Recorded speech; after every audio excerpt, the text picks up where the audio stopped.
नई क्रांति लिख रहा, कष्ट होगा, पर ऐसे ऐसे कष्ट वाले हैं। एक ये खड़ा हो गया भाई, ये बुंदेलखंड के खली है, ये अपने बालों से रथ को तान रहे हैं। हम लोगों को तो पैदल चलने का कष्ट, इन भाई साहब को तो अजय इधर इधर पकड़ना, उधर से तुम पकड़ो इसमें पितामह जी, तानो एक दूसरे, तान तान तान दे, तान दे, जोर लगा के, जोर लगा के, जोर लगा के,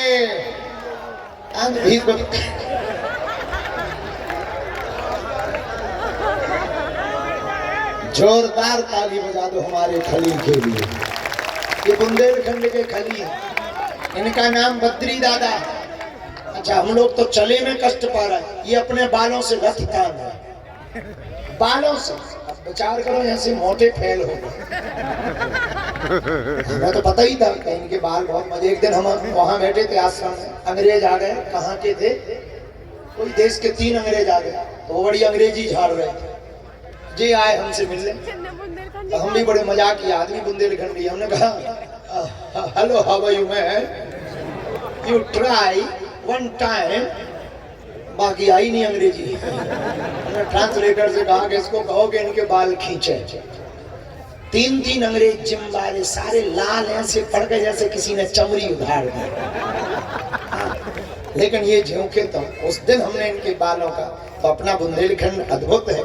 ऐसे ऐसे लोग हैं, बहुत सी बूढ़ी माताएं कष्ट पा रही, पैरों में फफोड़े पड़ गए, उनके वो छाले पड़ गए, वे फूट गए। एक माता, अभी हम बैठे थे अंदर, डॉक्टर हमें बता रहे थे, हमारी ड्रेसिंग करते हुए एक डॉक्टर है रंजन जी, शायद यहाँ होंगे, तो वो हमें बता रहे थे, बोले गुरुजी एक माता जी के पैर में भयंकर फोड़े पड़ गए। हमने कहा कि एम्बुलेंस में बैठ जाओ, यात्रा आगे तक चलेगी। तो पता है वो क्या बोली, नहीं नहीं हम बैठेंगे नहीं, अगर हम एम्बुलेंस में बैठ के जाएंगे तो हमारा संकल्प टूट जाएगा। ऐसे ऐसी माताएं, छोटे छोटे बच्चे, आप लोगों के इस कष्ट को देखकर हम क्या कह दें। हनुमान जी से यही प्रार्थना है, हे बालाजी महाराज, जितने भी लोग इस पद यात्रा में चल रहे हैं, ठंड भी है, आप सबकी रक्षा हमारे सन्यासी बाबा कर दें, आप सब पर कृपा कर दें, अलाय बलाय भग जाए। आज की रात हम सब नौगांव में रुके हैं, नौगांव के पूरे बागेश्वर मंडल को भी ताली बजाकर हम धन्यवाद देते हैं। अच्छी व्यवस्था है, आप लोगों को लेटने की यही है, जगह जगह अलाव आग भी जली हुई है। माताओं को नहाने की व्यवस्था कैंपस के अंदर है, बाहर नहीं जाना है, कैंपस के अंदर माताओं को नहाने की व्यवस्था है। बाहर अपन लोग तो कहीं भी नहा सकते हैं। बच्चा ना बेटा हमारे घर है, और कुछ अपना नंबर दे दे, ये हम अपनी बाथरूम में बुला ले भी छठ जी के। छेला भी गजबी है, ऊंचे प्रकार के।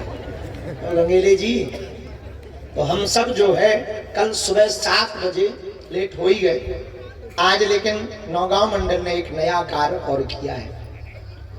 इस पद यात्रा के ग्राम पर भंडारा तो था ही, होता ही है, पर इन लोगों ने एक ऐसी हमारी बिटिया कल्पना और कल्पना अनुरागी, और लाला का क्या नाम है, हाँ उपेंद्र, ये दोनों आज नव दंपति गृहस्थ जीवन में प्रवेश कर रहे हैं। बिटिया कल्पना के पिताजी साधारण परिवार से हैं, 6 बहनें हैं ये, और इनका पूरा परिवार भी आया हुआ है। हमें लगा नीचे बैठी कुछ सजी वजी खड़ी हैं, तो बाराती घराती अलग दिखा जाते हैं, लेकिन ऐसी बारात आई है, ऐसी घरात आई है कि कोई पूछा ही नहीं रहा है। और थोड़ा सा चेहरा जरूर लटका होगा, तो भंडारा मिला होगा। और इस बेटी का परिवार बहुत साधारण है, भंडारा होना ही था। हम अब बहुत गौरव महसूस कर रहे हैं कि हमारे नौगांव मंडल के लोग भी बड़े अद्भुत हैं। इस बिटिया के लिए उन्होंने सोचा कि कार्यक्रम होना ही है, बिटिया का विवाह भी इसी मंच से हो जाएगा। पूरी गृहस्थी की सामग्री, sofa set, double bed, LED cooler सहित इस बेटी के लिए खरीद करके ले आए हैं। और अलग से विवाह करते तो ये सामान तो कोई भी दे देता, लेकिन इन महापुरुषों का आशीर्वाद प्राप्त कर पाना असंभव था। इन संतों का आशीर्वाद भी इस बेटी और दामाद के भाग्य में लिखा है। तो जोरदार ताली बजा करके इन दोनों को आशीर्वाद करें। और दूसरी बात ये है, बराती जाते 100-150 घराती होते, 200-500 सब मिला के 1000, यहाँ लाखों में। अच्छा घराती मानो जो बराती। और अगर लड़का वाली तरफ से कहा है समझी है भी आया, पिताजी आए तुम्हारे, बोला समझी जरा मंच पे आओ, पूरा लाल रंग ले आओ, मूंछों में लगो। कहाँ है समझी? हमारे भी समझी हो। क्या गजब का जोड़ा है, एक विवाहित एक अविवाहित समझी। आओ कहाँ के आओ कक्का है? नौरंगा। कहाँ नाम? राम कुमार। राम कुमार, बहुत अच्छा बहुत अच्छा। ये सब आए हैं, भंडारों भंडारों की व्यवस्था है सबकी। क्या खबर है? सब्जी रोटी कुछ मिठाई दिलवा दो। बहुत अच्छे सीधे समझे हैं। एक बार इनको ताली बजा के इनको भी धन्यवाद। अच्छा लग रहा है, खुश हो तो तुम्हें बहू भी मिल रही, सामान भी मिल रहा, इतना बड़ा आयोजन की व्यवस्था। लड़का को ना तुम्हारे देश विदेश में हुआ कभी, यह खुद 9 गांव के मंच से हो गया है ना। अच्छा सुबह नाश्ते में खीर की व्यवस्था है, तो प्रसाद चाय 7-7:30 बजे यहीं से हम राष्ट्रगान। हाँ तुम कहाँ खिसक रहे हैं?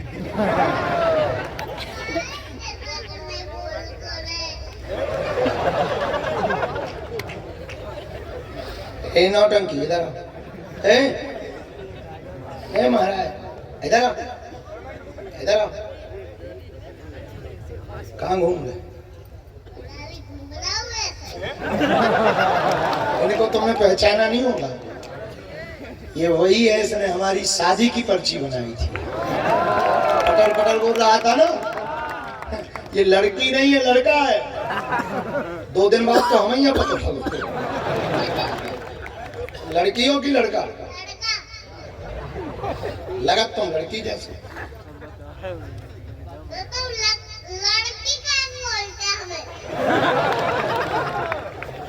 बहुत चटर पटर है, ये हमारी नकल करता है। वो अपने स्कूल में बागेश्वर बाबा के नाम से दबंगई करता है।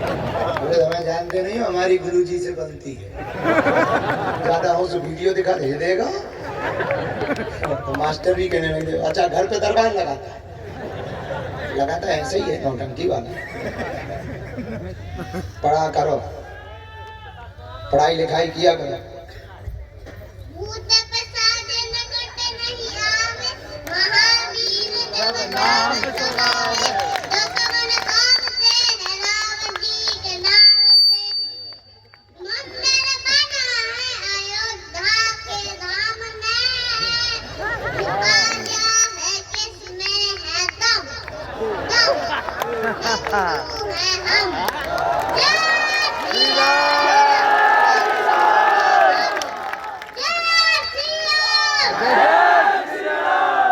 गाना सुनाओ जो वहाँ पे धाम पे सुनाया था तुमने। हाँ पकड़ लो हाथ वाला, आधा सुनाना पूरा मत सुनाना, टाइम कम।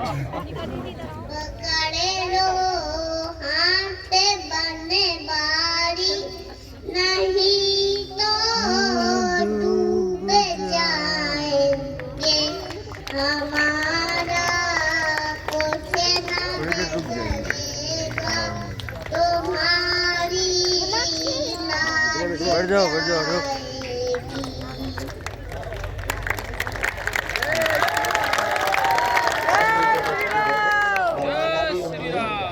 तो आप सब धैर्यता रखना, भगदड़ से बचना, भीड़ से बचना, सुबह आगे मत निकलना, ठीक है।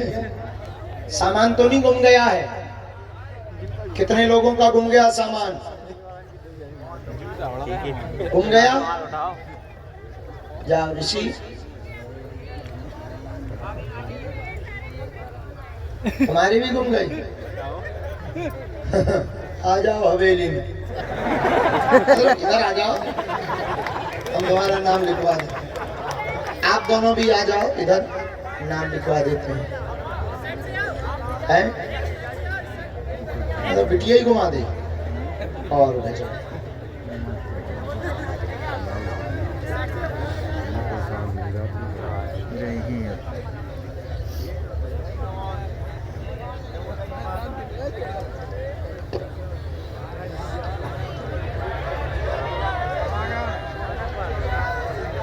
पत्रकारों को एकदम से नहीं वहां जाना है, 2-3 पत्रकार वहां खड़े हो जाएं, महाराज जी की वहीं से बाइक ले लें, हमसे तो बाद में मत करना। वहां कोने पे वहां पहुंच जाए, वहीं से महाराज जी की बाइक ले लें, हम तब तक यहाँ बात कर रहे हैं।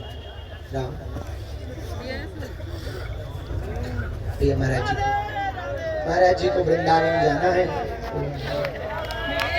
अच्छा, राधे राधे। नौगांव वालों बाकी बैठे रहो, अभी बैठे रहो। हाँ, कहाँ से? अच्छा, नहीं काय में रखे थे तुमने?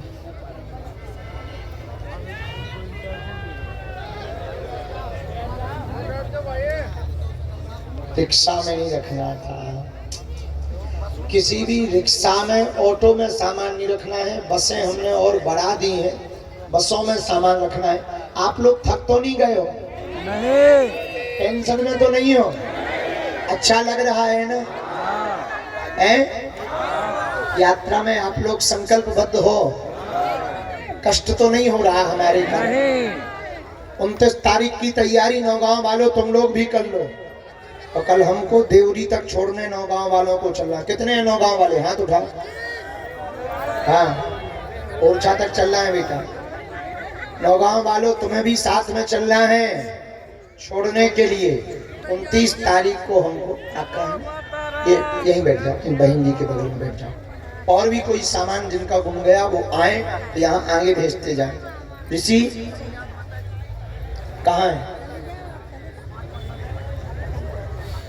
आपका भी गुम गया? आ जाओ, यहाँ आ जाओ। और है कोई? आप आ जाओ। थोड़ा कष्ट भी सहना पड़े तो सह लेना, ठीक है। इधर आप लोगों ने प्रसाद पा लिया? भूखे तो नहीं हो? कंबल है तुम पे? कंबल है? ना हो तो लगभग 500 कंबल हमने मंगवाए हैं। तो अगर आप लोगों के खुद के कंबल ना हो तो लगभग 500 कंबल मंगाए हैं। आग की भी व्यवस्था है, चिंता नहीं करना है। रात निकालनी है, थोड़ा कष्ट होगा, लेकिन हमको हर हाल में भारत को बांग्लादेश नहीं बनने देना है। चाहे जो हो जाए, भारत को भारत रहने देना है। अगर आप आज नहीं जागे, हम लोग आज नहीं लड़ेंगे, हम लोग आज सड़कों पर नहीं उतरेंगे, तो ये कल हमको भारत से निकाल देंगे। तो तुम चाहते हो कि भारत से निकलें? कश्मीरी पंडित भारत में ही रहते थे, कश्मीरी हिंदुओं को इन्होंने निकाल दिया।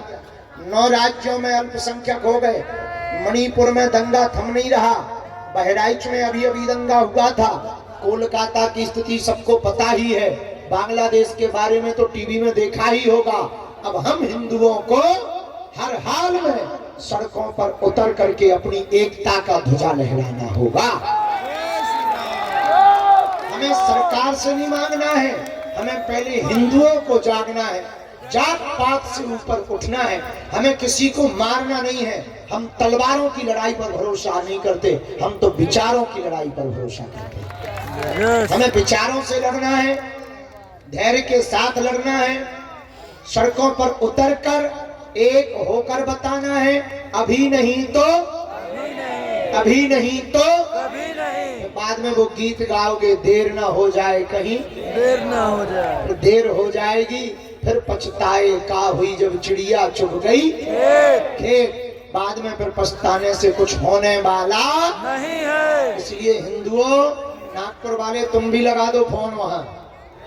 29 तारीख को ओरछा में ध्वज चढ़ाने के पहले इस देश में कितने हिंदू रहते हैं पता है? 100 करोड़ के ऊपर। और 100 करोड़ में अगर 1 करोड़ भी सड़क पर आ जाएंगे उनको नानी याद आ जाएगी। 1% होते हैं, 1%। पर ये करना बड़ा कठिन है, क्योंकि सबसे ज्यादा बुजदिल कोई है तो वो हिंदू है, सबसे ज्यादा कोई कायर है तो वो हिंदू है, सबसे ज्यादा डरपोक कोई है हिंदू है। तुम्हारे घर जब लुटेंगे तब तुम्हें याद आएगी आज की रात, तब तुम्हें याद आएगी पदयात्रा, तब तुम्हें याद आएगी देश में क्रांति। हम ना तो हमें नेता बनना है, ना वोट लेना है, ना किसी पार्टी को वोट दिलाना है, ये दिमाग से तुम निकाल देना। हमारा उद्देश्य सिर्फ हिंदुओं को जगाना है। प्रतिदिन वहां पर गौरी गोपाल आश्रम में चलता है। तो हमारे मध्य में विराजमान है पूज्य महाराज श्री गौरी गोपाल आश्रम के पूज्य श्री अनुरुद्राचार्य जी महाराज जी हमारे मध्य में विराजमान है। उनके कर्तव्य ध्वनि से हम उनको प्रणाम करते हैं, तालियों से हम उनका स्वागत करेंगे और पूज्य महाराज जी का आशीर्वाद वचन हम सभी स्मरण करेंगे और उसके बाद फिर गुरुदेव भगवान के आशीर्वाद वचन स्मरण करेंगे। पूज्य महाराज जी के चरणों में मेरा आग्रह है कि आप हम सभी को आशीर्वाद दर्शन प्रदान करें। बैठ जाओ भाई। जय श्री राम।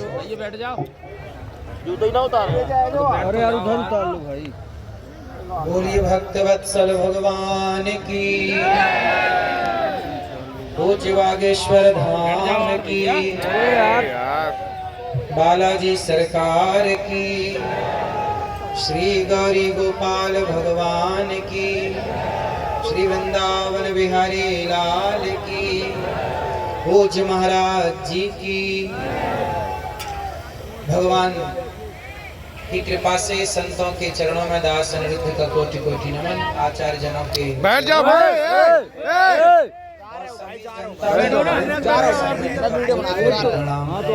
सबको जय श्रीमन नारायण, जय श्री सभी उपस्थित कवियों को प्रणाम, आपकी वाणी को प्रणाम, सरस्वती माँ जो आपके भीतर विराजी हैं उनको प्रणाम, भगवान राम को प्रणाम। आप सभी की उपस्थिति, आज जो ये यात्रा आप देख रहे हैं, यह यात्रा इस आज़ाद हिंदुस्तान के बाद, आज़ाद भारत के बाद ये पहली इस तरह की यात्रा है। आज़ाद भारत 1947 में जब हम आज़ाद हुए, उसके बाद इस तरह की ये पहली इस तरह की यात्रा है कि सड़कों में इस तरह से भगवा झंडा हम सब देख पा रहे हैं एक साथ, इतने सनातनियों को एक साथ देख पा रहे हैं।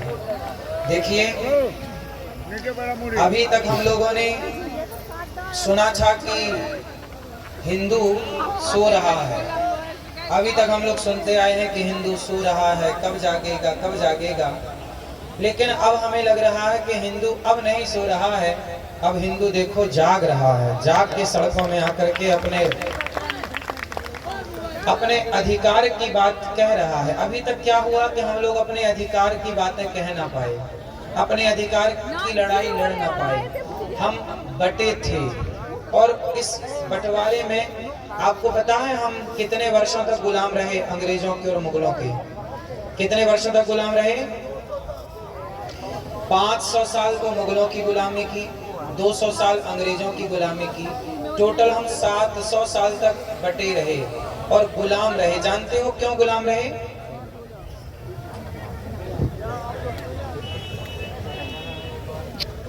आग देंगे ए भैया हटके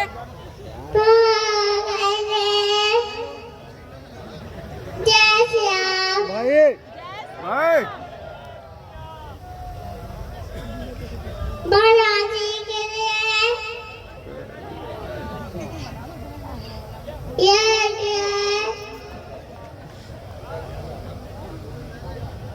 सुंदर सुंदर। 700 सालों तक हम गुलाम क्यों रहे? अंग्रेजों ने क्या नारा दिया था? फूट डालो शासन करो, फूट डालो, जोर से फूट डालो, शासन करो। ये नारा किसने दिया? अंग्रेजों ने। अंग्रेजों ने दिया, हम सबके बीच में फूट डाली। क्या फूट डाली? हम लोगों को आपस में लड़ाया। जय श्री राम। जय श्याम। बच्चे को बैठा। तो हम फूट डालो शासन करो की राजनीति पे उलझे रहे, हम आपस में लड़ते रहे।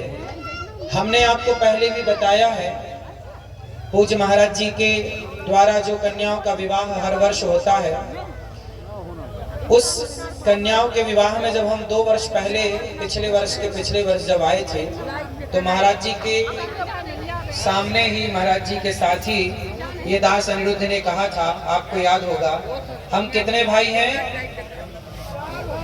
4 भाई हैं, ब्राह्मण, क्षत्रिय, वैश्य और।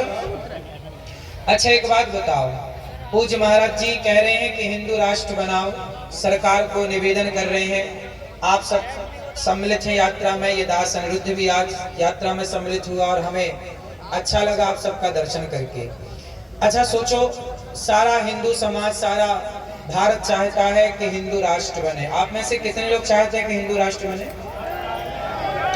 अच्छा ये बताओ, महाराज जी जो काम पूज्य बागेश्वर धाम सरकार जो कार्य कर रहे हैं, इस कार्य में हम सभी भारतवासियों को एकजुट होकर के एक मंच में खड़े होकर हिंदू राष्ट्र की मांग करनी चाहिए कि नहीं करनी चाहिए? करनी चाहिए। अब हम विभाजित ना रहें, अब हम संगठित हो जाएं।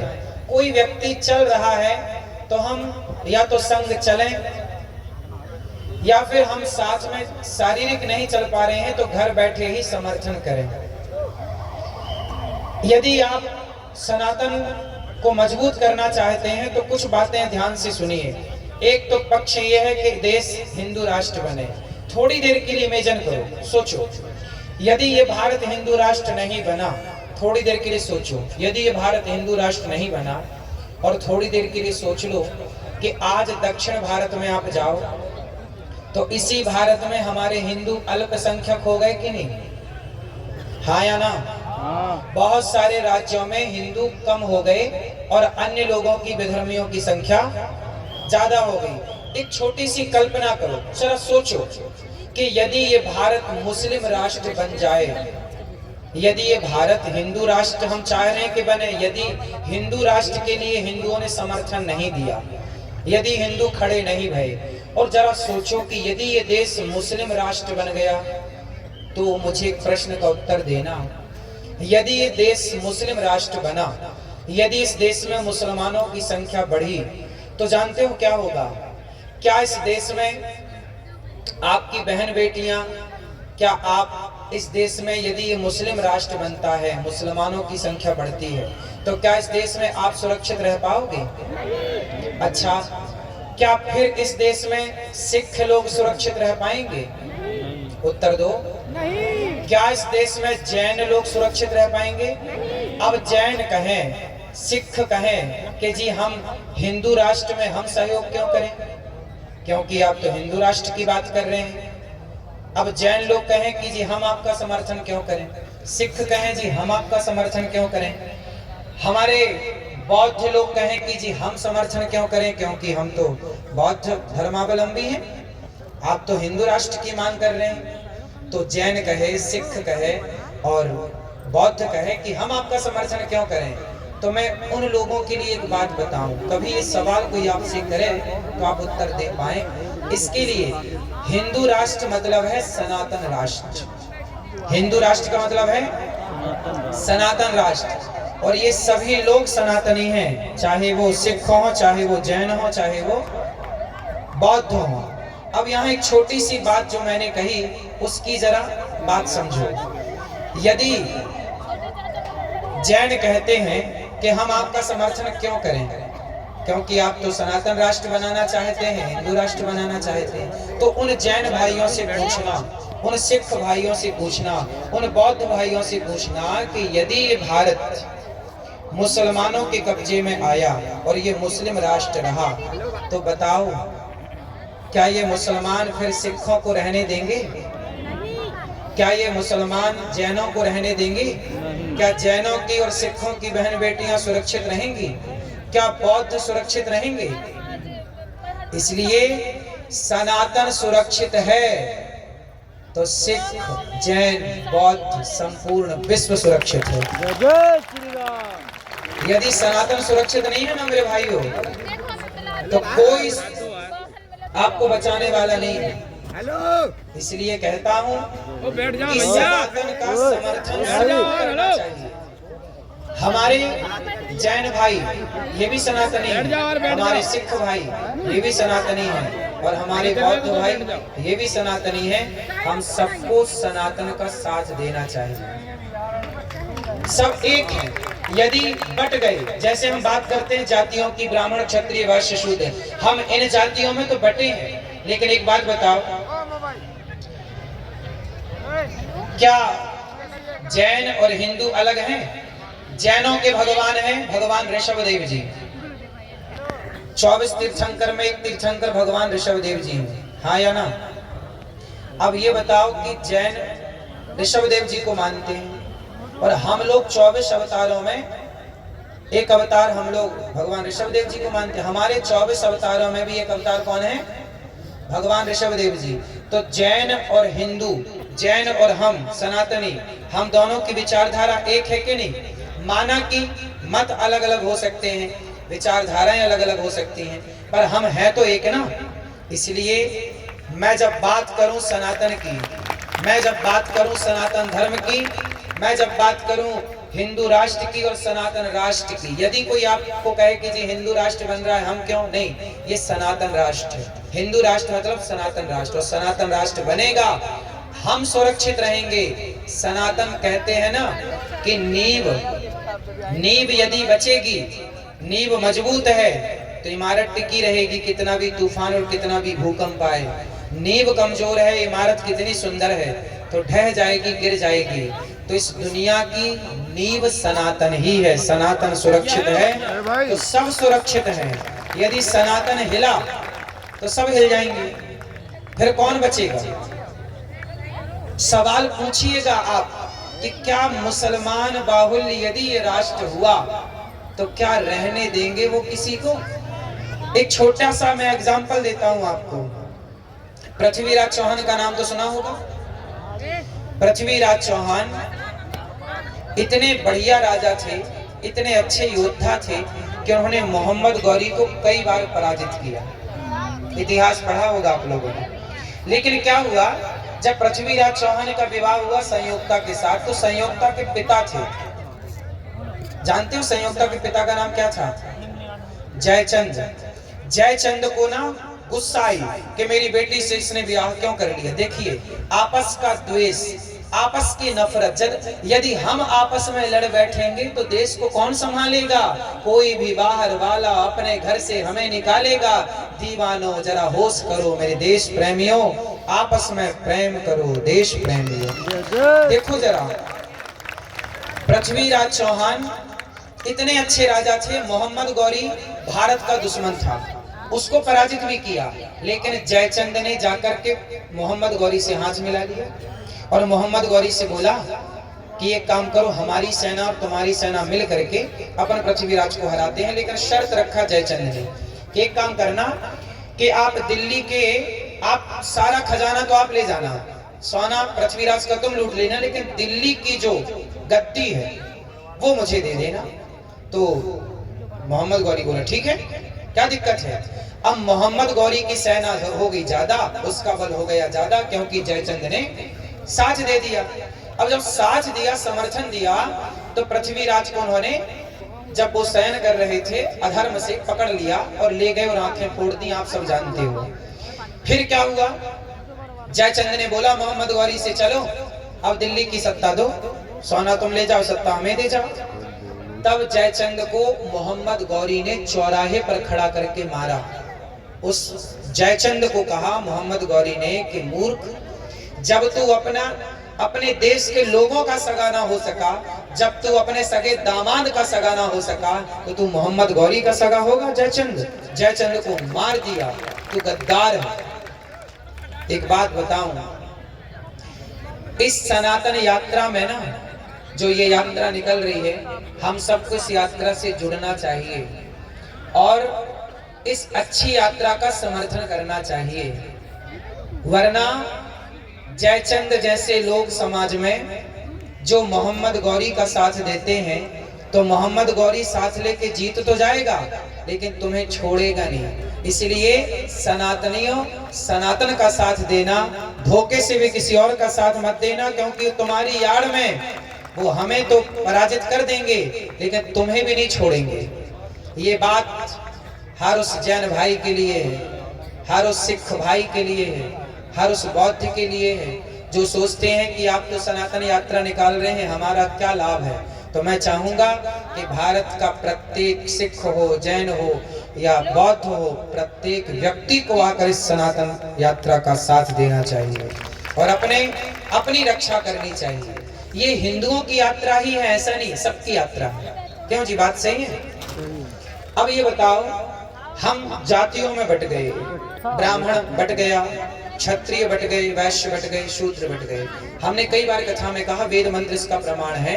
बताओ, ब्राह्मण, क्षत्रिय, वैश्य, शूद्र, इन चारों के पिता कौन है? चारों का बाप कौन है? बोलो। ये सब बातें आप याद कर लो, कोई भी पूछे तुरंत फट से जवाब दे दो। ब्राह्मणोस्य मुखमासीत् बाहु राजन्यः कृतः ऊरु तदस्य जद वैश्यः पदभ्यां शूद्रो अजायत। ये वेद वाक्य है। वेद वाक्य, वेद कहते हैं कि ब्राह्मण भगवान के मुख से प्रकट हुआ, क्षत्रिय भगवान की भुजा से प्रकट हुआ, वैश्य भगवान की जंघाओं से प्रकट हुआ, शूद्र भगवान के चरणों से प्रकट हुआ। तो बताओ, चारों का बाप एक है कि नहीं? एक भगवान से तो चारों पैदा भये। जब तुम्हारा बाप एक है तो तुम झगड़ा किस बात का कर रहे हो?